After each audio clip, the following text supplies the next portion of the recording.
प्रिय विद्यार्थियों, मैं Pratibimb Pandey, assistant professor GC Rampur Shimla, आप सभी का स्वागत करता हूं। आज हम लोगों का एक महत्वपूर्ण विषय है यूरोप में दास व्यापार। 15वीं शताब्दी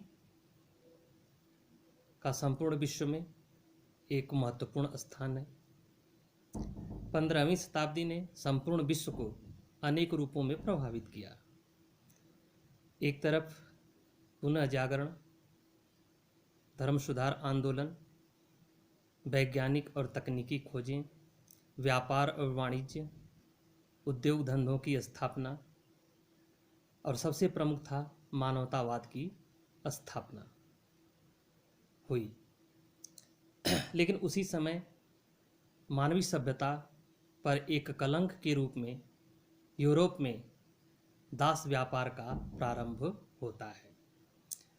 15वीं शताब्दी में दास प्रथा यूरोप में अपने पांव पसारने लगी और 16वीं शताब्दी में उत्तरी तथा दक्षिणी अमेरिका तक इसका विस्तार हुआ और 17वीं तथा 18वीं शताब्दी में आकर के इसने अपने विकास के चरम स्वरूप को प्राप्त कर लिया। प्रारंभ में पराजित हुए लोगों को गुलाम बना करके लाया जाता था और उनसे अनेक कार्य लिए जाते थे, लेकिन बाद में यह प्रथा मानवता पर एक कलंक के रूप में, या यह कह सकते हैं कि मानवता पर एक अभिशाप के रूप में, दास व्यापार के रूप में अस्तित्व में आ गई। इन दासों के साथ अमानवीय और क्रूर अत्याचार होते थे जिनका शब्दों में वर्णन नहीं किया जा सकता है। यद्यपि प्राचीन काल से ही दास प्रथा यूरोप, अफ्रीका तथा एशिया के देशों में पाई जाती थी, लेकिन भारतीय दास प्रथा और यूरोपियन दास प्रथा में महत्वपूर्ण अंतर था। जहाँ पर भारतीय दास अनेक प्रकार के अधिकार रखते थे, वहीं यूरोपियन दासों को किसी भी प्रकार का अधिकार नहीं था। दास का अर्थ यह कहा जा सकता है कि दास को किसी भी प्रकार का अधिकार नहीं था, अर्थात किसी भी प्रकार का मौलिक अधिकार नहीं था जो कि व्यक्ति के रूप में स्वतंत्र जीने का अधिकार देता। अब प्रश्न उठता है कि दास प्रथा का जन्म कैसे यूरोप में हुआ। तो हम देखते हैं, विश्लेषण जब करते हैं तो ये पता चलता है कि 15वीं शताब्दी में कुछ पुर्तगाली और स्पेनी नाविक अफ्रीका की यात्रा पर गए और वहाँ से कुछ व्यक्तियों को अपने साथ लेकर के आए और उन्हें घरेलू कार्यों में, कृषि कार्यों में तथा खानों में उनका प्रयोग किया। 16वीं शताब्दी में स्पेनी तथा पुर्तगालियों ने दक्षिण अमेरिका के कुछ भागों पर अधिकार किया और वहाँ के लोगों को पराजित करके बलपूर्वक दास बना लिया।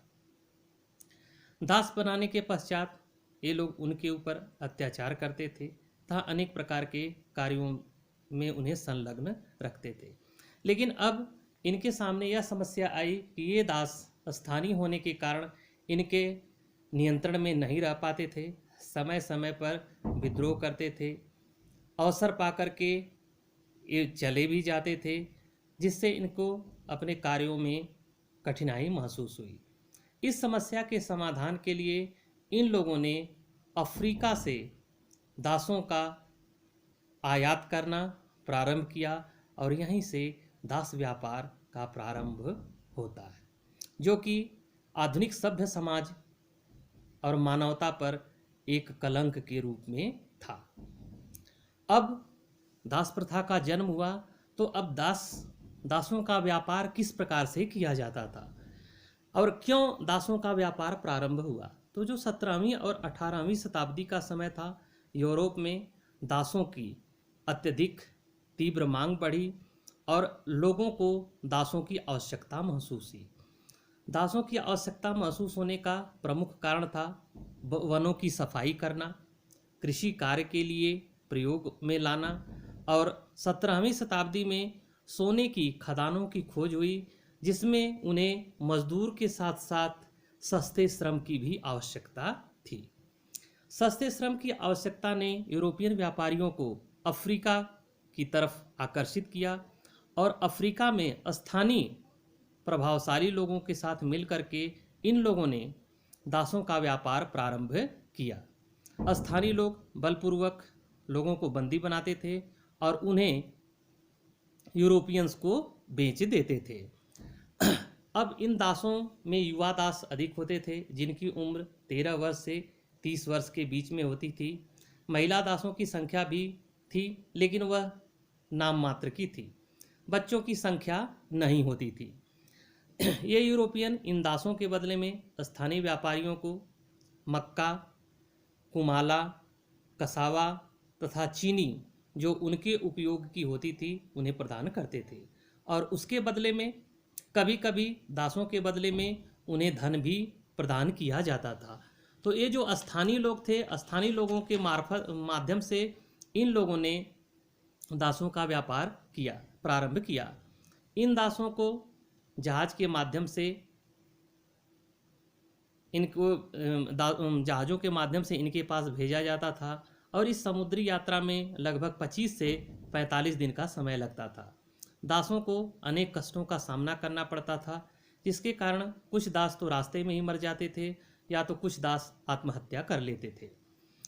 दासों की कष्टकारी स्थिति का सर्वप्रथम वर्णन ओलाउदाह एक्वियानो ने अपनी पुस्तक, या कह सकते हैं कि अपनी आत्मकथा में पहली बार इनके कष्टों का विस्तार पूर्वक वर्णन किया है। अब इनका कष्टपूर्ण जीवन तो था ही, तो इसको हम देखते हैं कि दासों का जीवन किस प्रकार का होता था। जब ये दासों को खरीद करके लेके आते थे तो दासों के साथ अमानवीय और क्रूर अत्याचार करते थे, अर्थात उन सभी मूलभूत अधिकारों से उन्हें वंचित कर दिया जाता था, जिसके अभाव में कोई व्यक्ति ना तो अपना आध्यात्मिक विकास कर सकता है, ना तो नैतिक विकास कर सकता है, ना तो भौतिक विकास कर सकता है। गुलामों से कठोर परिश्रम करवाया जाता था, 14 से 16 घंटे तक काम लिया जाता था, जंजीरों से बांध करके उन्हें रखा जाता था तथा उन्हें भरपेट भोजन भी नहीं दिया जाता था। यदि कोई गुलाम किसी कारणवश कार्य करने में असमर्थ हो जाता था या सुस्त कार्य करता था, तो वह उन्हें गोरे लोगों के द्वारा कठोर दंड दिया जाता था। अर्थात यह कहा जा सकता है कि दासों का जीवन अत्यंत कष्टकारी और नरकीय जीवन था। ना तो उनका खान पान का ध्यान रखा जाता था, ना तो उनके साफ सफाई का ध्यान रखा जाता था, ना तो उनकी बीमारियों का ध्यान रखा जाता था, ना तो उन्हें वस्त्र पहनने को दिया जाता था, ना तो उन्हें पढ़ाई लिखाई की किसी भी प्रकार की सुविधा थी। अतः यह कहा जा सकता है कि दासों का जीवन अत्यंत कष्टपूर्ण था, जिसमें उन्हें अपना जीवन निर्वाह करना पड़ता था। सर्वप्रथम एरिक विलियम्स प्रथम आधुनिक इतिहासकार था, जिसने अपनी पुस्तक कैपिटलिज्म एंड स्लेवरी में गुलामों के या दासों के कष्टों का वर्णन किया है। नेक्स्ट है दासों पर प्रतिबंध। दासों पर अनेक प्रकार के प्रतिबंध लगाए जाते थे। दास को किसी भी प्रकार की स्वतंत्रता नहीं थी। यहाँ तक यह कहा जा सकता है कि दास अपनी मालिक की आज्ञा के बिना सांस भी ले नहीं सकता है। अर्थात यह कहने का कि ना तो कोई उसकी इच्छा थी, ना ही उसकी इच्छा का ध्यान ही रखा जाता था। यदि दास या गुलाम अपना कार्य छोड़ना चाहता है तो उसे अपने दास से अनुमति लेनी पड़ती थी। गोरे लोग इन दासों के महिलाओं और बच्चों के साथ भी अमानवीय व्यवहार करते थे, लेकिन दासों को ये अधिकार नहीं था कि उन गोरे लोगों को या अंग्रेजों के विरुद्ध कहीं पर अपील कर सकते थे। यानी इनके लिए किसी भी प्रकार का कानून भी नहीं था कि यदि इनके अधिकारों का उल्लंघन हो रहा है तो वे अपनी बात किसी के सामने कह सकें।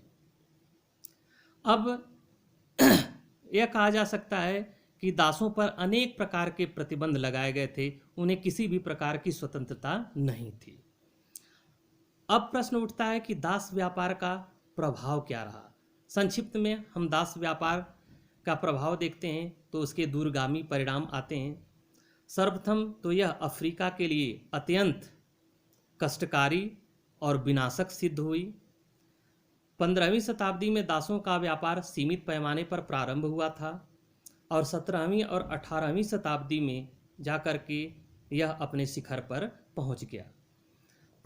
अफ्रीका से पुरुषों का व्यापार किया जाता था, जिससे वहाँ का लिंगानुपात बिगड़ गया, जिसकी वजह से कह सकते हैं कि सामाजिक बुराई और नैतिक पतन को भी बढ़ावा मिला।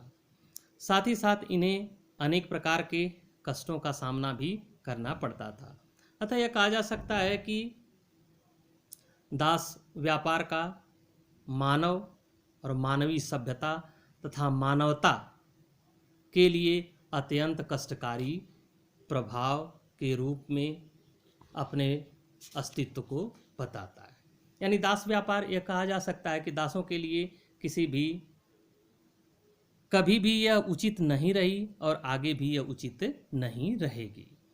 धीरे धीरे दास प्रथा के विरुद्ध लोगों में आक्रोश आया और आंदोलन भी हुए। अनेक मानवतावादी लोग अस्तित्व में आए और उन लोगों ने मानवतावाद के लिए दास प्रथा को समाप्त करने के लिए आंदोलन भी चलाया और सहयोग भी दिया तथा लोगों का समर्थन भी प्राप्त किया, क्योंकि दास प्रथा एक अमानवीय व्यवहार था जो किसी भी व्यक्ति को स्वतंत्र जीवन जीने के अधिकार से वंचित करता था। तो दास प्रथा के उन्मूलन के लिए सर्वप्रथम डेनमार्क ने 1803 ईस्वी में दास व्यापार पर प्रतिबंध लगाया और दास प्रथा के उन्मूलन के लिए कदम उठाया। ब्रिटेन ने 1807 में, फ्रांस ने 1814 में, स्पेन ने 1845 में, नीदरलैंड ने 1817 में दास व्यापार पर पूर्ण रूप से प्रतिबंध लगा दिया। 1833 में ब्रिटेन ने दास प्रथा पर प्रतिबंध लगाया और भारत में भी 1833 के भारत शासन अधिनियम में दास प्रथा को समाप्त करने की बात की गई और 1843 के अधिनियम 5 के तहत भारत में दास प्रथा को पूर्ण रूप से समाप्त कर दिया गया।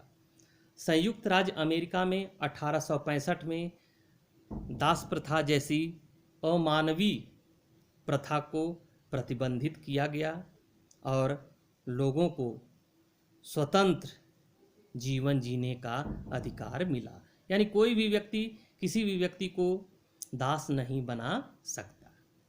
धन्यवाद।